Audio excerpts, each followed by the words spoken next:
Guys, എനിക്ക് ഒരു PSC exam ഉണ്ടായിരുന്നു. അങ്ങനെ ഞാൻ രാവിലെ പോവുമായിരുന്നു. അങ്ങനെ കായംകുളത്തു നിന്ന് നേരെ എറണാകുളത്ത്. എനിക്ക് ഈ വീഡിയോ കാണുന്ന എല്ലാവരും പറഞ്ഞു നിങ്ങൾക്കൊക്കെ എവിടെ ആയിരുന്നു എക്സാം എന്ന്. എനിക്ക് എറണാകുളത്തായിരുന്നു എക്സാം. എന്തുകൊണ്ടായാലും സീറ്റൊന്നും കിട്ടിയില്ല.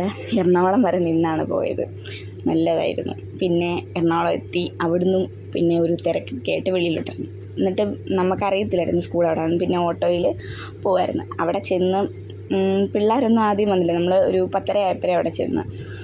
ഇവിടെ എല്ലാവരും വന്ന് പഠിക്കുന്നു. വെയിലും മഴയും എല്ലാം കൂടെ ഉള്ളൊരു അന്തരീക്ഷം. എനിക്ക് എക്സാം ടെൻഷനൊന്നും ഇല്ല, അതുകൊണ്ട് തന്നെ കുഴപ്പമില്ല. പക്ഷെ എല്ലാവരും പഠിക്കുന്നുണ്ട്. പിന്നെ അങ്ങോട്ട് പിള്ളേരും കാര്യങ്ങളും ഒക്കെ ആയിരുന്നു. പിന്നെ പിള്ളേരെയൊക്കെ വന്നപ്പോൾ പിന്നെ ഞാൻ ഫോണൊക്കെ മാറ്റി എല്ലാവരും എടുക്കുകയൊക്കെ ആയിരുന്നു. പിന്നെ അങ്ങനെ ഞാൻ ഫുഡൊക്കെ കഴിച്ച് ക്ലാസ്സിൽ കയറി. എക്സാമൊക്കെ കഴിഞ്ഞു. പിന്നെ തിരിച്ച് വരാനായിരുന്നു ഏറ്റവും പാട്. ബസ്സും ഒക്കെ കിട്ടാനും എടുക്കാനും ഒക്കെ പാടായിരുന്നു. തിരിച്ച് ബസ്സിനാണ് വന്നത്. പിന്നെ നിങ്ങൾക്കൊക്കെ വീഡിയോ ഇഷ്ടമായെങ്കിൽ കമൻറ്റ് ചെയ്യണം, ലൈക്ക് ചെയ്യണം, സബ്സ്ക്രൈബ് ചെയ്യണം. Okay, bye friends.